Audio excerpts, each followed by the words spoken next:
Bonjour et bon sabbat. Je suis heureux d'être parmi vous ce matin.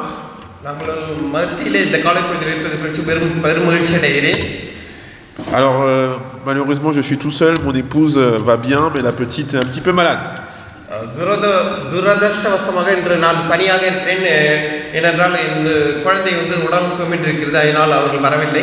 Et par la grâce de Dieu, nous sommes présents, je suis présent.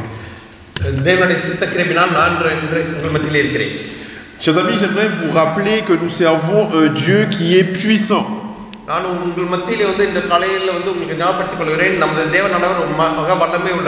Le Dieu qui s'appelle El Shaddai.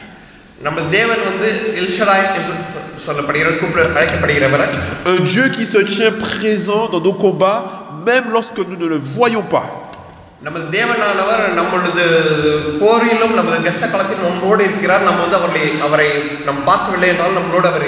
Et c'est la raison pour laquelle j'aimerais partager avec vous ce matin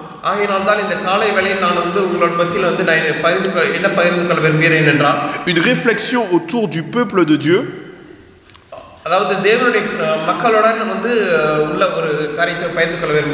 Cette génération qui sera appelée à vivre au temps de la fin. Car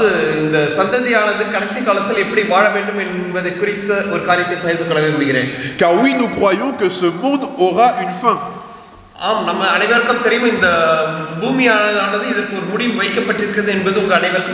Et ce n'est pas moi qui le dis, c'est Jésus lui-même qui le dit: je serai avec vous tous les jours jusqu'à la fin du monde.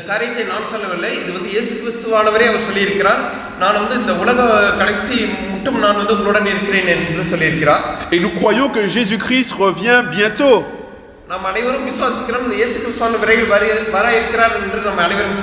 Je m'attendais à un Amen. Jésus-Christ revient bientôt. Chers amis, je ne m'appuie pas sur moi-même, mais je cite la parole de Dieu dans Jean 14.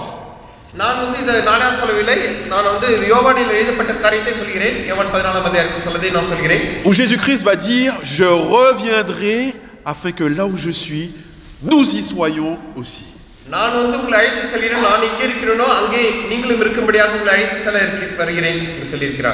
Prions ensemble. Céleste Père et notre Dieu, Seigneur, tu nous appelles encore une fois à plonger les regards dans ta parole. Que tu puisses nous inspirer, que tu puisses toucher notre cœur. C'est ma prière au nom de Jésus. Amen. Amen. Chers amis, frères et sœurs, en tant qu'adventistes du 7e jour,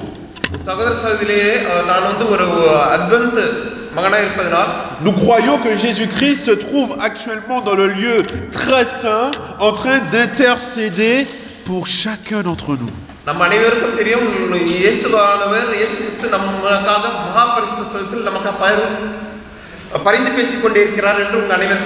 Ça veut dire que Jésus-Christ est en train de dire à son Père: tu vois David, tu le connais, tu vois ses fautes, tu vois ses manquements, mais il est avec moi.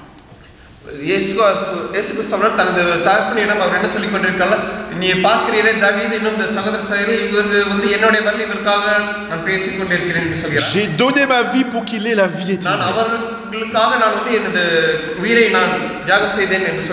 Et la Bible déclare dans Romains 8, verset 1er, il n'y a pas de condamnation pour ceux qui sont en Jésus-Christ.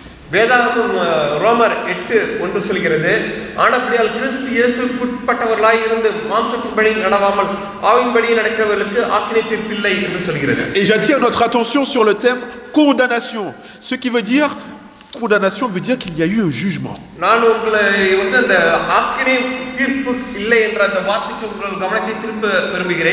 S'il n'y a plus de condamnation, ça veut dire que je suis déclaré comme étant acquitté.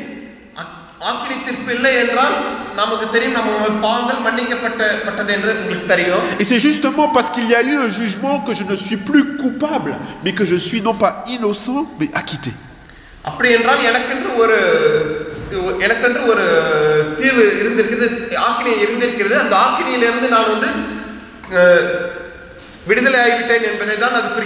Et là, il y a une différence parce que c'est moi qui ai fauté, c'est pas Jésus.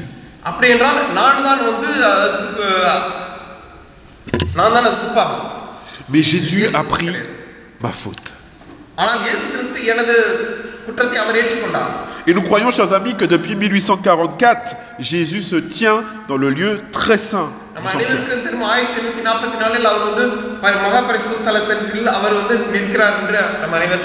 Et nous croyons que depuis 1844, il y a ce qu'on appelle le jugement investigatif.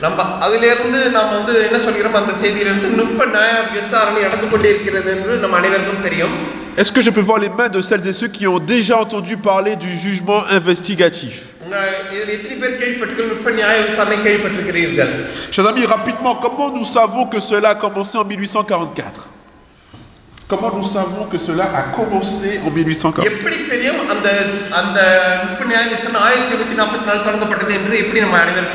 Il y a plusieurs éléments, mais nous nous appuyons sur ce texte de Daniel chapitre 8, verset 14.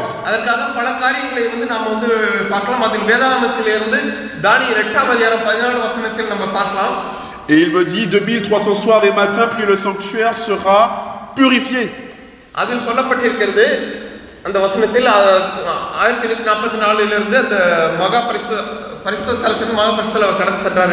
Chers amis, frères et sœurs, nous servons un Dieu qui, dans son amour, ne fait rien sans avoir averti ses serviteurs, les prophètes.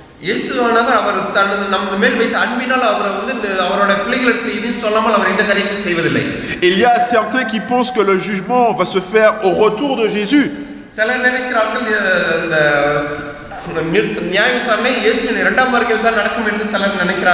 D'autres pensent qu'il y aura un règne de 1000 ans, un règne de paix pendant 1000 ans avant le retour de Jésus.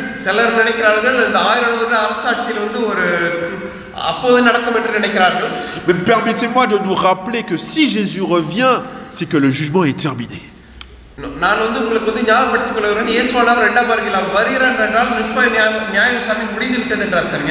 C'est la raison pour laquelle nous parlons de jugement investigatif.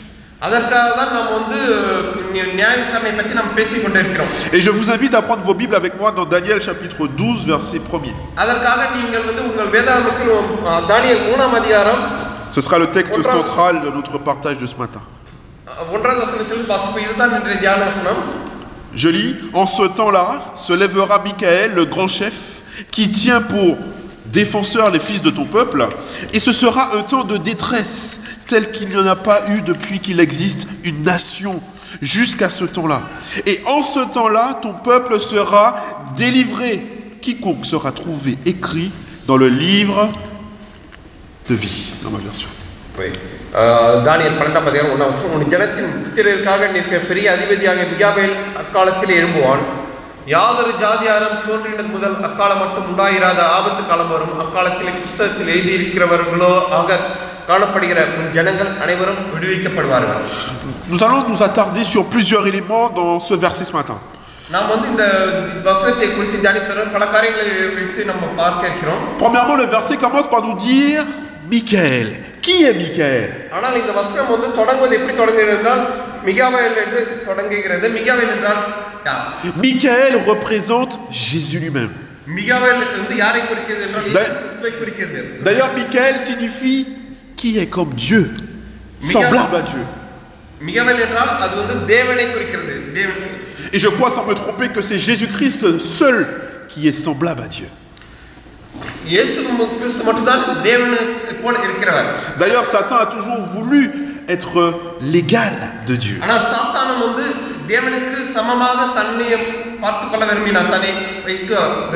Apporter cette forme de contrefaçon, nous retrouvons dans Ésaïe 14, verset 14, « Je monterai sur les hauteurs, je serai semblable. »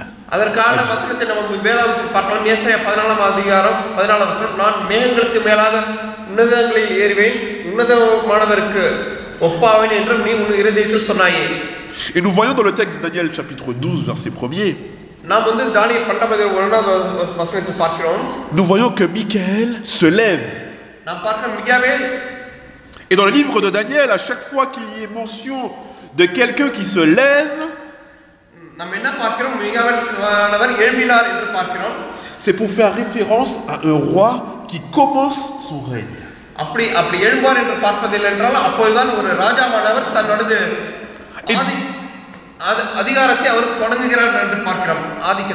Et donc si je paraphrase le texte ici,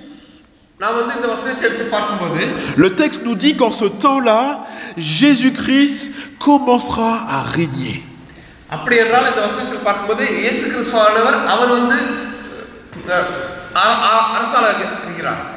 Mais non, Jésus ne peut pas commencer à régner sur son royaume s'il ne sait pas qui sont ses sujets, qui sont les membres de ce royaume.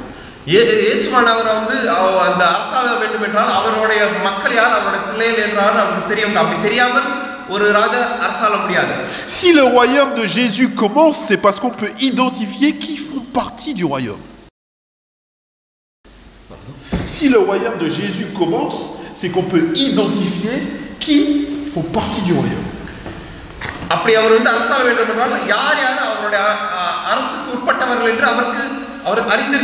Est-ce que vous comprenez ce que je veux dire? Et c'est la raison pour laquelle le texte commence en disant « en ce temps-là ».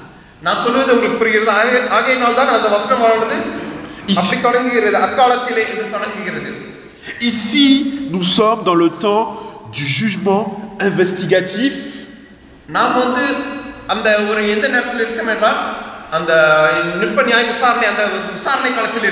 qui a pour but de révéler qui fait partie du royaume de Dieu.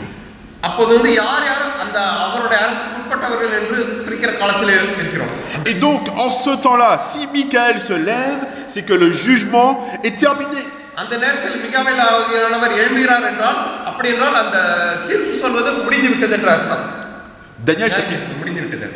Daniel chapitre 8, verset 14 marque le début du jugement, du temps du jugement investigatif.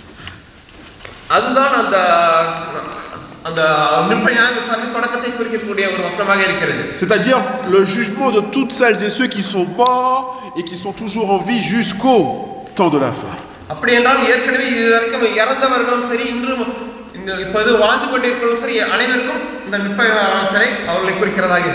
Et Daniel 12, verset 1er, marque la conclusion de ce temps du jugement investigatif.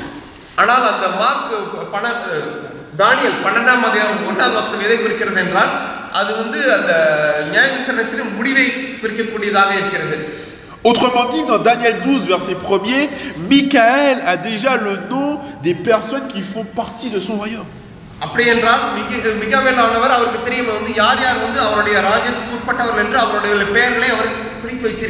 Il s'agit de ceux qui sont trouvés inscrits dans le livre.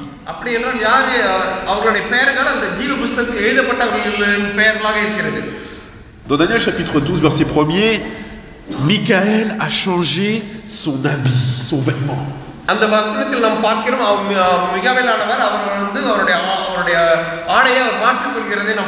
Lorsque Jésus se lève, il est habillé de ses vêtements royaux.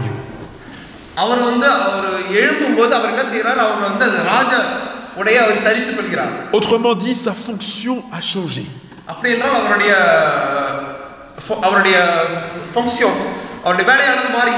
Parce que actuellement Jésus fait office de souverain sacrificateur, n'est-ce pas?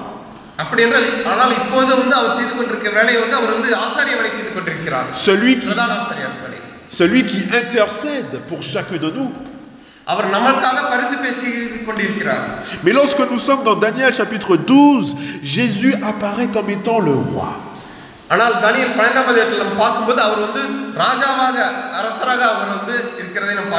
Et là je vais citer premiers écrits, livre d'Ellen White, page 280, qui dit: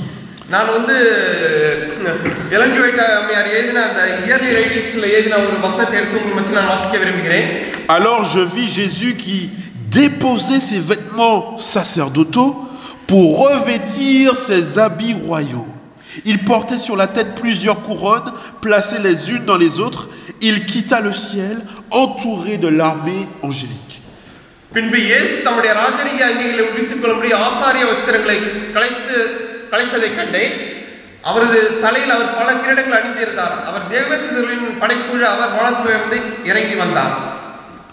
Prenez avec moi Apocalypse chapitre 19, Apocalypse chapitre 19, versets 11 et 12. Apocalypse 19, versets 11 et 12. Voilà. வெளிப்படுத்தல் 11 எடுத்து வாசிப்போம். Puis je vis le ciel ouvert, et voici parut un cheval blanc. Celui qui le montait s'appelle fidèle et véritable. Il juge et combat avec justice. Verset 12, ses yeux étaient comme une flamme de feu. Sur sa tête étaient plusieurs diadèmes. Il avait un nom écrit que personne ne connaît, si ce n'est lui-même. Verset 14, les armées qui sont dans le ciel le suivaient sur des chevaux blancs, revêtus d'un fin lin blanc pur.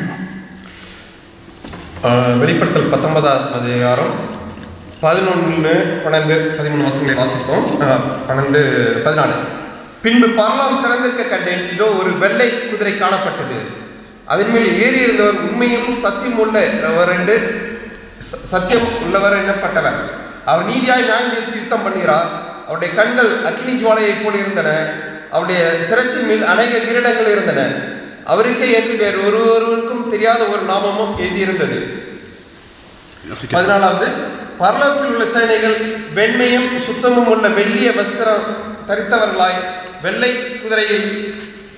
குதிரையின் மேல் ஏறி அவருக்கு பின் சென்றார்கள். Donc mes amis, cela corrobore ce qu'on vient de dire que dans Daniel chapitre 12, verset 1er, Michael est Jésus qui se tient à entrer dans son royaume. நாம் வந்து இந்த தானியேல் 12 அதிகாரத்தில் வாசித்தது போல் அவர் மிகாவேல் என்ன செய்கிறார் என்றால் அவர் வந்து தன்னுடைய ராஜ்யத்துக்குள் அவர் எழும்பி அவர் நுழைகிறார், இறங்கி வருகிறார். Et en tant que roi des rois, il vient au secours de son peuple. அவர் ராஜாதி ராஜாவாக தனது பிள்ளைகளுக்காக அவர் வந்து அவர்களுக்கு உதவிக்காக அவர் வருகிறார். Chers amis, le jugement investigatif se passe au ciel. Et c'est donc au ciel que Jésus reçoit pleinement son royaume. அவர் வந்து இப்போதைக்கு நிற்ப நியாய விசாரணை பரலோகம் செய்து கொண்டிருக்கிறார். அப்படி என்றால் அவர் வந்து அந்த ராஜ்யபாரத்தை அவர் பரலோகத்தில் அவர் பெற்றுக்கொள்கிறார். C'est-à-dire que lorsque le temps de probation est fini, que Jésus reçoit pleinement son royaume, அந்த கிருபையின் காலமானது முடிவடைந்தவுடன் அவர் வந்து அந்த ராஜரீக பொறுப்பை அவர் எடுக்கிறார். c'est à ce moment-là que chacun est définitivement inscrit dans le livre. அதோட நிச்சயமாக அவருடைய பெயர் வந்து ஜீவ புத்தகத்தில் எழுதப்படுகிறது, அது பிறகு மாற்றப்படாது. Prenez avec moi Luc chapitre 19. நாம் வந்து லூக்கா 12 அதிகாரம் versets 11 et 12. 11, 12 எடுத்து வாசிப்போம். Luc 19, versets 11 et 12. 19 அதிகாரம். Il écoutait ces choses et Jésus ajouta une parabole. Parce qu'il était près de Jérusalem et qu'on croyait qu'à l'instant le royaume de Dieu allait paraître. Il dit donc, un homme de haute naissance s'en alla dans un pays lointain pour se faire investir de l'autorité royale et revenir ensuite. அவர்கள் எடுத்து அவர்கள் வாசிப்போம். லூக்கா 19 அதிகாரம் 11 அவர்கள் இவைகளை கேட்டுக்கொண்டிருக்கையில் அவர் எருசலேமுக்கு சமீபித்திருந்தபடியினாலும் தேவனுடைய ராஜ்யம் சீக்கிரமாக வெளிப்படும் என்று அவர்கள் நினைத்தபடியினாலும் அவர் ஒரு உவமையை சொன்னார். பிரபுவாகிய ஒருவன் ஒரு ராஜ்யத்தை பெற்றுக்கொண்டு திரும்பி வரும்படி தூர தேசத்துக்கு போக புறப்பட்டான். புறப்படும்போது அவன் தன் ஊழியக்காரரில் 10 பேரை அழைத்து அவர்களிடத்தில் 10 ராத்தல் திரவியம் கொடுத்து நான் திரும்பி வரும் அளவு இதை கொண்டு வியாபாரம் பண்ணுங்கள் என்று சொன்னான். 12. Jusqu'à 12. Et donc vous avez déjà vu l'image ici. நீங்கள் இதிலிருந்து ஒரு கற்பனை செய்து பாருங்கள். L'homme de haute naissance est une référence à Jésus. அந்த வியாபாரி வந்து யாரை குறிக்கிறது என்றால் இயேசு கிறிஸ்துவை குறிக்கிறதாக இருக்கிறது. Il doit partir et s'en aller dans un pays lointain, c'est-à-dire le ciel. அவர் அந்த வியாபாரி வந்து ஒரு தூர தேசத்துக்கு போவதாக குறிக்கப்பட்டது. அப்படி என்றால் இயேசு கிறிஸ்துவானவர் பரலோகத்துக்கு செல்வதை இது குறிக்கிறது. Pour faire quoi? Pour avoir son autorité royale. அவர் அங்க சென்று அவர் வந்து ராஜரீக அதிகாரத்தை பெற்றுக்கொள்வதற்காக செல்கிறார். Mais cet homme, une fois qu'il obtient son autorité royale, que fait-il? Il revient. அவர் ஒரு முறை அவர் வந்து அந்த அதிகாரத்தை பெற்றுக்கொண்ட பிறகு அவர் என்ன செய்கிறார்? திரும்பி வருகிறார். Il s'agit donc du retour de Jésus ici. அது வந்து எதை குறிக்கிறதுனால அவருடைய வருகையை குறிக்கிறது, இரண்டாம் வருகையை குறிக்கிறது. Une autre parabole que je trouve intéressante dans cette même idée se trouve dans Matthieu 22. நான் இதே போல இன்னொரு வந்து ஒரு உவமையை உங்கள் மத்தியில் பகிர்ந்து கொள்ள வருகிறேன். À partir du verset 1er, mais nous n'allons pas lire. பகிர்ந்து கொள்ள விரும்புகிறேன். அது வந்து மத்தேயு அதிகாரம் 22 அதிகாரத்தில் 1வது வசனத்தில் சொல்லப்பட்டிருக்கிறது. Peut-être que vous connaissez cette parabole où il y a un homme qui se rend à un mariage du fils du roi. உங்களுக்கு தெரியும் அது வந்து எதை குறிக்கிறது என்றால் ஒரு கல்யாண விருந்தை குறிக்கிறதாக இருக்கிறது. Et le problème c'est que cet homme n'a pas les habits de noces, les vêtements de noces. அப்படி என்றால் அவன் வந்து அந்த கல்யாண விருந்துக்கான அந்த உடை அணியாமல் இருக்கிறதை குறிக்கிறது அது. Et les serviteurs du roi vont remplir la salle avec beaucoup d'invités. அந்த ராஜாவினுடைய ஊழியக்காரர்கள் வந்து அந்த சாலை முழுதும் அந்த மண்டபத்தை முழுதும் வந்து விருந்தினரால் நிரப்புகிறார்கள். Et ça c'est une image de la prédication de l'évangile aux nations. அது வந்து அந்த ஊழியத்திற்கான ஒரு உவமையாக இருக்கிறது. Mais lorsque le roi arrive, il voit cet homme sans les habits de noces. ராஜா வரும்போது அவர் என்ன பார்க்கிறார் என்றால் ஒரு நபர் வந்து அந்த கல்யாண விருந்து தரித்தில்லாததை அவர் பார்க்கிறார். Et que va faire le roi? Il va littéralement scruter, investiguer. அவர் என்ன செய்யறார்? அப்ப அந்த ராஜா வந்து என்ன செய்யறார்? அவர் வந்து ஒரு விசாரிக்கிறார். Chaque personne dans la salle pour voir si elles ont les habits de noces. இந்த இடத்தில் கூடியிருக்கிற ஒவ்வொருவரையும் வந்து அவர் என்ன செய்கிறார்? அனைவரும் வந்து அந்த கல்யாண விருந்து தரித்திருக்கின்றோம் இல்லை என்றால் அவர் விசாரிக்கிறவராக இருக்கிறார் ஒவ்வொருவரையும். Chers amis, c'est une image du jugement investigatif. அது வந்து ஒரு படமாக சித்தரிக்கப்பட்டிருக்கிறது. Pour savoir si chaque personne ici présente a ses habits de noces. இங்க இருக்கிறவர்கள் கூடியிருக்கிற அனைவரும் வந்து அந்த கல்யாண விருந்துக்கான அந்த உடை தரித்திருக்கிறோமா என்று Si nous pouvons rester dans les noces. Tout cela pour vous dire, chers amis, que le jugement investigatif a lieu avant le retour de Jésus.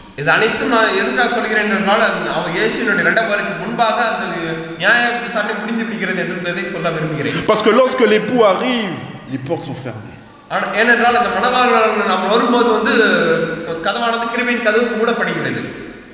Heureux ces serviteurs que son maître trouvera au travail à son retour.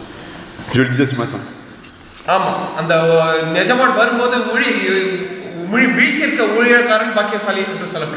Chers amis, si le maître revient des noces, c'est que les noces commencent au ciel.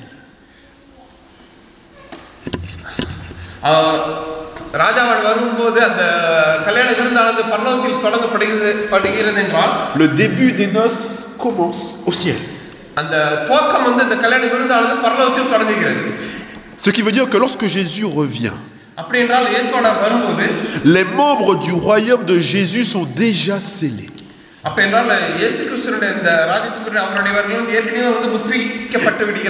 Et donc il n'y a plus de doute qui persiste. Et pendant ce temps, il y aura une grande tribulation.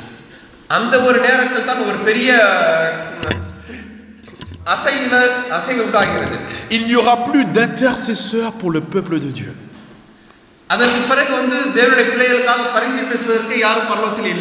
Pourquoi? Parce que Michael aura revêtu ses habits royaux.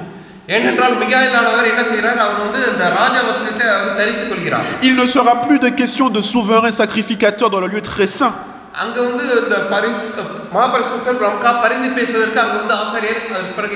Mais il sera question du roi des rois qui descend.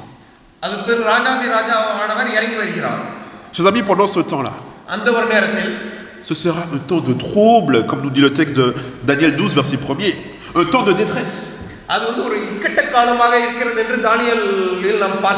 Et la Bible va plus loin en disant comme jamais auparavant.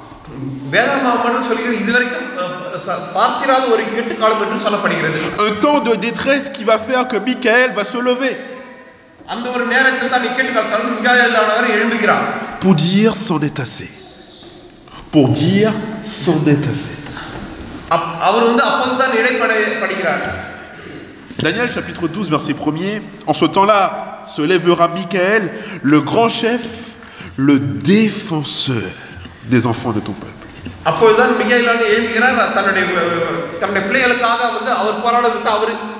Et j'insiste sur ce terme, le défenseur. Michael se lève pour défendre son peuple.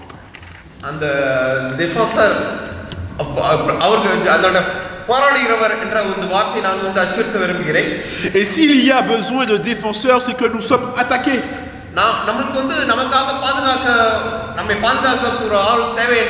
நம்ம வந்து அப்படி என்றால் நம்மை வந்து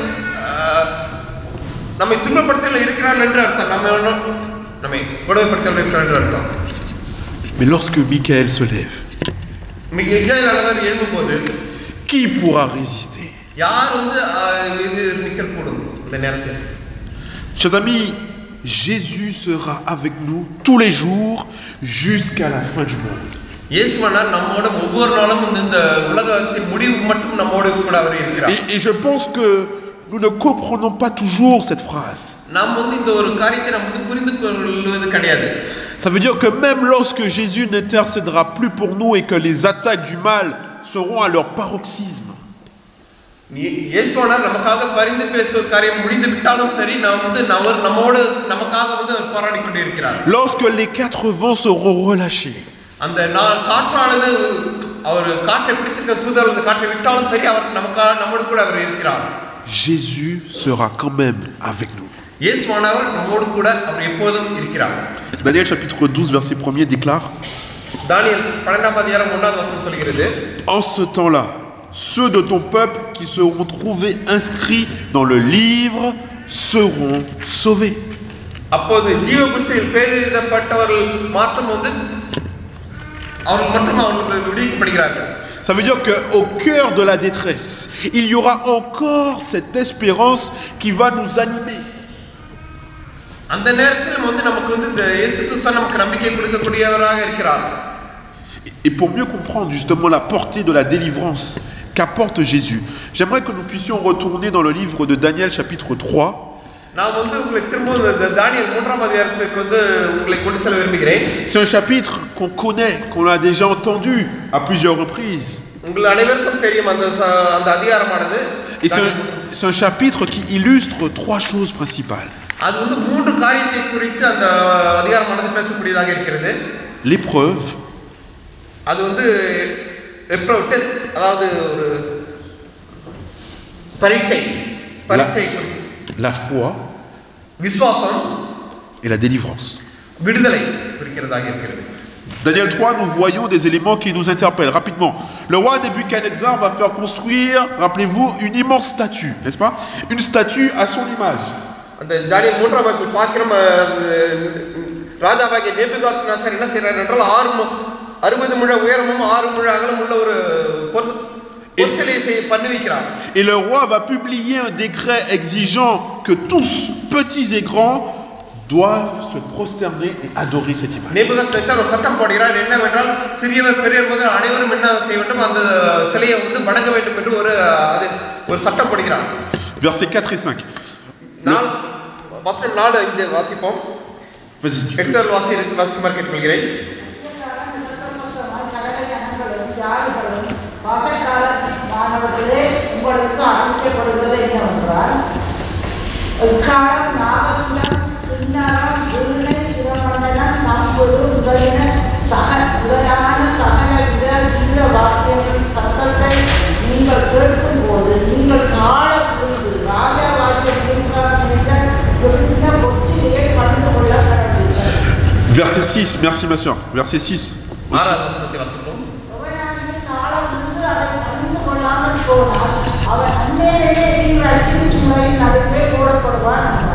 Merci.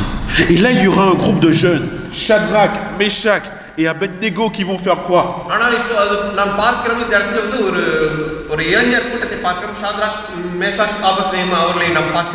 Qui vont refuser l'injonction, qui vont refuser l'ordre du roi au détriment de leur vie.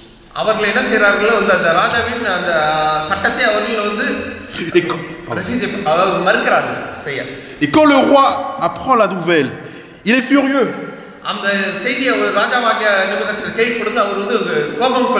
Verset 15. Vas-y mon frère.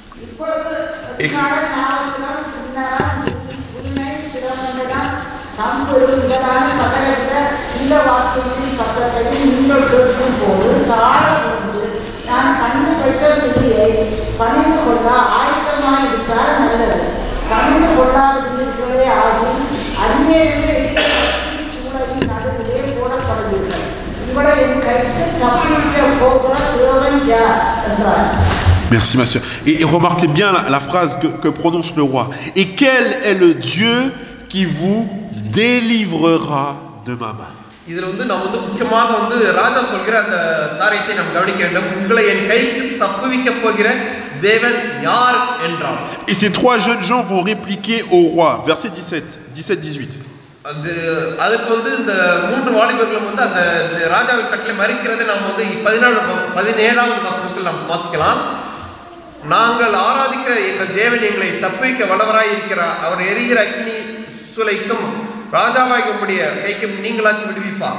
Et le mot-clé que vous retrouvez, je le lis, nous servons, notre Dieu que nous servons peut nous délivrer de la fournaise ardente. Et il nous délivrera. அதுல என்ன வசனம் இதுல என்ன பார்க்கிறோம் அவங்க என்ன சொல்கிறார்கள் நாங்கள் ஆராதிக்க எங்கள் தேவன் எங்களை தப்புவிக்க வல்லவராய் இருக்கிறார். Chers amis, ces jeunes vont rester fidèles à Dieu au détriment de leur vie. அவர்கள் வந்து தேவன் மேல் உள்ள விசுவாசத்தில் நாம நம்பிக்கையுள்ளவர்கள் அவர்கள் விசுவாசத்தோடு அவர்கள் நிற்கிறார்கள். L'obéissance à Dieu était plus important que leur propre vie. அவர்கள் வந்து தேவனுக்கு கீழ்ப்படிதலை வந்து தங்களுடைய சொந்த உயிரை விட அவர்கள் வந்து மேலாக நினைக்கிறார்கள். Et le roi Nebuchadnezzar va se mettre dans une colère. ராஜாவாகிய நேபுகாத்நேச்சார் மிகவும் கடும் கோபம் கொண்டதை நாம் பார்க்கிறோம். Il va demander que la fournaise ardente soit chauffée 7 fois plus. அப்போது அவர் என்ன சொல்கிறார் அந்த எரிகிற சூளையானது 7 மடங்கு அதிகமாக இன்னும் அதை கொதிக்க வைக்குமாறு கேட்கிறார். Vous connaissez cette histoire. உங்களுக்கு அந்த சரித்திரம் தெரியும். Lorsqu'on lit les versets 24 à 25, le roi, le roi va voir non pas 3 jeunes hommes, mais 4. அந்த 24 வசனத்தில் நாம் பார்க்கிறோம். அப்போது ராஜாவாகிய நேபுகாத்நேச்சார் 3 நபரை அல்லாது எத்தனை நபரை பார்க்கிறார்? 4 நபரை அவர் பார்க்கிறார். Et il va dire que la figure du 4e ressemble à celle d'un fils de Dieu. அப்போது அவர் சொல்கிறார் அந்த 4வது நபரின் முகமானது தேவகுமாரனை போல இருக்கிறது என்று அவர் சொல்வதை நாம் பார்க்கிறோம். En réalité, chers amis, c'est Jésus lui-même qui est venu au secours de ses enfants. அதில் என்ன பார்க்கிறோம் என்றால் இயேசு கிறிஸ்து தாமே அவரோட பிள்ளைகளுக்காக அவர் இறங்கி அவர்கள் வந்து அவர் மத்தியில் இருப்பதை நாம் பார்க்கிறோம். Ça veut dire que lorsque ces jeunes vivaient un temps de détresse, un temps de trouble intense, அந்த இளைஞர்கள் வந்து ஒரு இக்கட்டு காலத்துக்குள்ளாக அவர் கடந்து செல்லும்போது இயேசுவானவரே அவர்களுக்காக வந்து அங்கே நிற்பதை நாம் பார்க்கிறோம். Ces jeunes vont être littéralement jetés dans une fournaise. அவர்கள் வந்து அவர்கள் என்ன செய்யப்பட்டிருக்கிறார்? ராஜாவால் அவர்கள் வந்து அந்த எரிகிற சூளைக்குள் அவர்கள் தள்ளப்பட்டார்கள். Mais je rends gloire à Dieu que Jésus-Christ est venu à ce moment-là.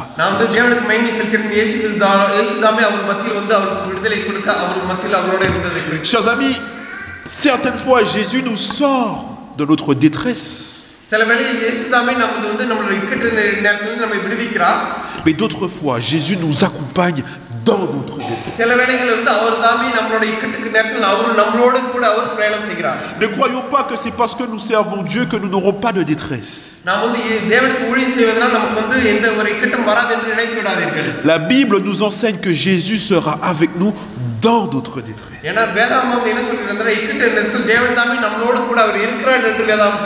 La Bible déclare quand je marche dans la vallée de l'ombre de la mort.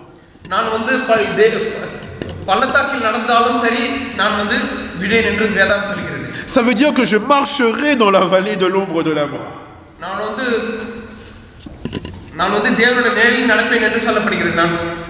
Mais tu seras avec moi. Mais tu seras avec moi. Dieu sera avec moi. Chers amis, lorsque nous regardons de plus près le thème central du chapitre 3 de Daniel,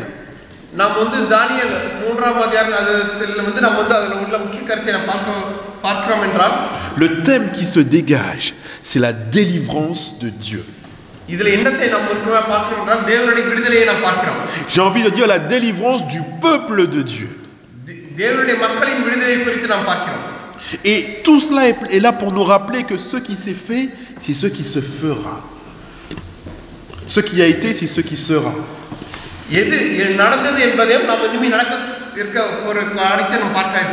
Ça veut dire que la détresse arrivera encore, mais gloire à Dieu, la délivrance arrivera elle aussi.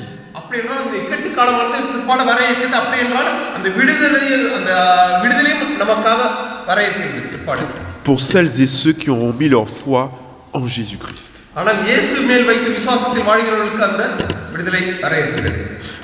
Je vous invite à prendre encore avec moi un texte dans Daniel chapitre 6. நான் வந்து உங்கள் அனைவரும் தானியேல் 6ஆம் அதிகாரத்துக்கு வந்து உங்களை அழைத்து செல்ல விரும்புகிறேன். Versets 6 à 8. 6 லிருந்து 8 வசனத்தை வாசிப்போம். Je te laisse lire.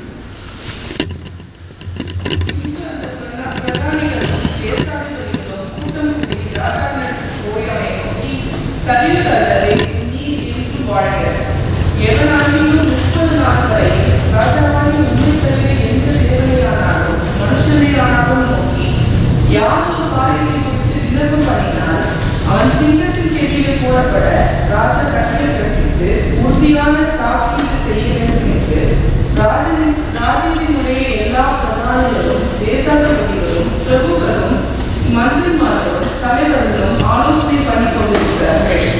ஆதலால் இப்போதும் ராஜாவே ஏலியருக்கும் பெர்சியருக்கும் இருக்கிற பிரமாணத்தின்படி அந்த தாக்கீது மாற்றப்படாதபடி நீர் அதை கட்டளையிட்டு அதை கையெழுத்து வைக்க வேண்டும் என்றார்கள்.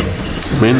Est-ce que tu peux lire le verset 10 également, s'il te plaît? 10வது வசனத்தை வாசிப்போம். தானியேலோ என்றால் அந்த பத்திரத்துக்கு கையெழுத்து வைக்கப்பட்டதென்று அறிந்த போதிலும் தன் வீட்டுக்குள்ளே போய் தன் மேல் அறையிலே எருசலேமுக்கு நிகராக பல அறைகள் திறந்திருக்க அங்கே தான் முன் செய்து வந்தபடியே தினம் 3 வேளையும் தன் தேவனுக்கு முன்பாக மனதார்படியிட்டு ஜெபம் பண்ணி ஸ்தோத்திரம் செலுத்தினார். Merci. Daniel se retrouve, chers amis, comme pris au piège lorsque ce décret est promulgué.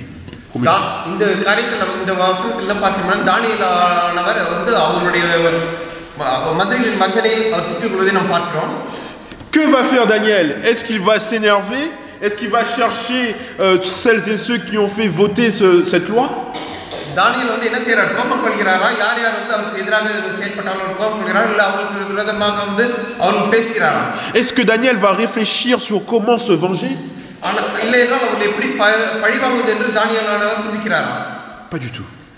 கிடையாது. Le verset 10 nous dit, lorsque Daniel sut que le décret était inscrit, ஆனால் தானியேலானவர் அவர் வந்து அந்த சட்டம் போடப்பட்டது என்று கட்டளை பிறப்பிக்கப்பட்டது என்று அறிந்திருந்தும் அவர் என்ன செய்கிறார்? il se retira dans sa maison. அவர் தனது இல்லத்தில் அவர் இருந்து. Chers amis, Daniel a cherché du secours auprès de Dieu. தானியேலானவர் யார் இடத்தில் வந்து அடைக்கலம் தேடுகிறார்? தேவனிடத்தில் அடைக்கலம் தேடுகிறார். Daniel connaît la puissance de Dieu. தானியேல் தேவனுடைய வல்லமையை அவர் தேடுகிறார். Il est écrit, Dieu est pour nous un refuge, un appui, un secours qui ne manque jamais dans la détresse. தேவனான நமக்கு அரணான கோட்டை என்று எழுதப்பட்டிருக்கிறது வேதாகமத்தில். அந்த அரணான கோட்டை இடத்தில் அவர் அடைக்கலம் தேடுகிறார். Chers amis, c'est un exemple pour nous. Lorsque les choses deviennent difficiles, lorsque la détresse nous accable, est-ce que nous nous agitons? இது வந்து நமக்கு ஒரு உதாரணம். நம்ம சுற்றி துன்பங்களும் இல்லை கேட்டும் நம்ம வந்து சூழும்போது நாம் வந்து எப்படி இருக்க வேண்டும் என்பது இது நமக்கு ஒரு உதாரணம். Ou est-ce que nous nous retirons dans la prière? நாம் வந்து அப்போது வந்து நம்ம ஜெபத்தில் தரித்திருக்கிறோமா? Je prie que notre premier réflexe soit de nous réfugier dans la prière. நாம் வந்து என்ன செய்ய வேண்டும்? தேவனிடத்தில் ஜெபத்தில் நம்ம தரித்திருப்பது நம்மளுடைய முதல் கட்டமாக இருக்க வேண்டும். Et tout comme Dieu l'a fait pour les amis de Daniel. எப்படி தேவனானவர் தானியேலுடைய நண்பர்களுக்கு செய்தவரோ அதே போல் Dieu a libéré Daniel de cette fosse au lion. இயேசு கிறிஸ்துவானவர் தானியேலும் வந்து என்ன செய்தார்? அந்த சிங்கத்தின் கெபியிலிருந்து அவரை விடுதலையாக்கினார். Et encore une fois, le mot clé, c'est le mot délivré. இப்பயும் நாம் பார்க்கிறோம், அந்த விடுதலை குறித்து நாம் பார்க்கிறோம். Daniel 6 verset 14. Daniel 6. 14வது வசனம் அதிலே தானியேல் 6ஆம் அதிகாரம் 14வது வசனம். ராஜா இந்த வார்த்தையை கேட்டபோது தன்னை மிகவும் சஞ்சலப்பட்டு தானியேலை காப்பாற்றும்படிக்கு அவன் பேரில் தன் மனதை வைத்து அவனை தப்புவிக்கிறதுக்காக சூரியன் அஸ்தமிக்கும் மட்டும் பிரயாசப்பட்டு கொண்டிருந்தான். Il prit à cœur de délivrer Daniel. ராஜாவானவர் அவரை தானியேலை விடுவதற்கு மனதை வைத்து அதுக்காக போராடி கொண்டிருப்பதை நாம் பார்க்கிறோம். Mais le roi ne peut pas délivrer Daniel. Le roi qui représente la plus grande autorité ne pouvait pas délivrer Daniel. ஆனால் இங்க என்ன பார்க்கிறோம்? அந்த ராஜாவானவர் அவருக்கு எல்லா அதிகாரமும் அந்த ராஜ்யத்தில் இருக்கிறது இருந்தும் அந்த ராஜாவால் அவரோட அதிகாரத்தை பயன்படுத்தி தானியேலை காப்பாற்ற முடியவில்லை என்பதை தான் நாம் இங்கே பார்க்கிறோம். Aucune action humaine ne pouvait délivrer Daniel. ஒரு மனித முயற்சியும் வந்து தானியேலை காப்பாற்ற முடியாததை நாம் பார்க்கிறோம். Verset 16. 16வது வசனம். அப்பொழுது ராஜா கட்டளையிட அவர்கள் தானியேலை கொண்டு வந்து அவனை சிங்கங்களின் கெபியிலே போட்டார்கள். ராஜா தானியேலை நோக்கி, நீ இடைவிடாமல் ஆராதிக்கிற தேவன் உன்னை தப்புவிப்பார் என்றான். Le roi est en train de dire, puisse ton Dieu que tu sers avec persévérance te délivrer. Parce que le roi admet qu'il ne pouvait même pas lui, qui est la plus grande autorité, délivrer Daniel. இது என்ன பார்க்கிறோம்? ராஜா தானியேலை நோக்கி, நீ இடைவிடாமல் ஆராதிக்கிற உன் தேவன் உன்னை தப்புவிப்பார் என்றான். ஏனென்றால் ராஜாவால கூட அவரை தப்புவிக்க முடியாததை குறிக்கிறது. Chers amis, qui pouvait délivrer Daniel? யார் தானியேலை காப்பாற்ற முடியும்? Dieu seul. தேவன் ஒருவரே தானியேலை காப்பாற்றுவார். L'ange de l'Éternel va fermer la gueule des lions. Et Daniel va passer une nuit paisible, une nuit peut-être même en prière, une nuit dans la présence de Dieu, dans le temps de trouble. தேவனுடைய தூதனானவர் அந்த சிங்கங்களின் வாயை அவர் மூடினார். அவர் இரவு முழுவதும் அந்த சிங்கங்களோட இருந்தார் என்பதை நாம் பார்க்கிறோம். Et quand le roi le lendemain va venir voir Daniel, அடுத்த நாள் அவர் ராஜாவானவர் தானியேலை பார்க்க வரும்போது, le roi va déclarer au sujet du Dieu de Daniel, verset 27. அதில் நம்ம பார்க்கிறோம். 17வது வசனத்தை வாசிப்போம். தானியேலை சிங்கங்களின் கைக்கு தப்புவித்த அவரே தப்புவிக்கிறவரும் ரட்சிக்கிறவரும் வானத்திலும் பூமியிலும் அடையாளங்களையும் அற்புதங்களையும் செய்கிறவருமாய் இருக்கிறார் என்று எழுதினார். Amen. C'est lui qui délivre. C'est lui qui a délivré Daniel de la puissance des lions. Chers amis, nous avons dans ces textes un aperçu de la puissance de Dieu. Nous avons un aperçu de la puissance de Dieu. Nous avons un Dieu qui nous aime profondément. De la même manière qu'il aime Daniel, c'est la même manière qu'il m'aime moi.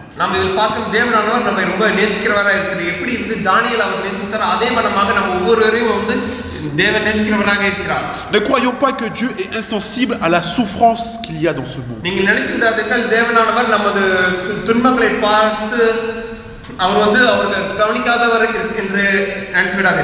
Mes amis, je peux vous dire que lorsque Jésus-Christ se lèvera,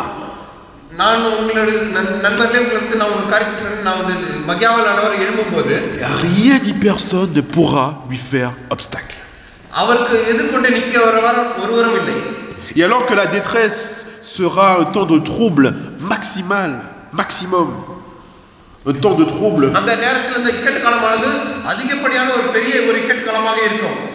Ellen White déclare que le psaume 46, que vous connaissez certainement, sera le psaume qu'entonneront les élus de Dieu à ce moment-là.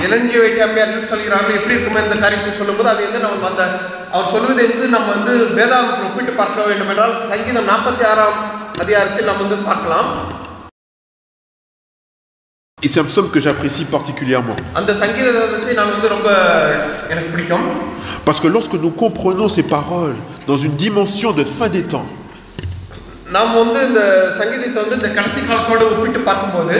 il résonne différemment dans votre cœur et dans votre esprit.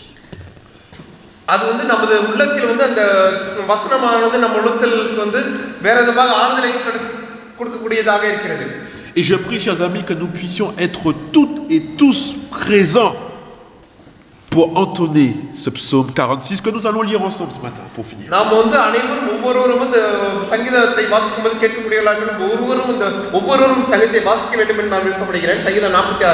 Et je vous invite à ce qu'on puisse le lire tous ensemble. D'un seul corps. Tout, jusqu'au verset 8.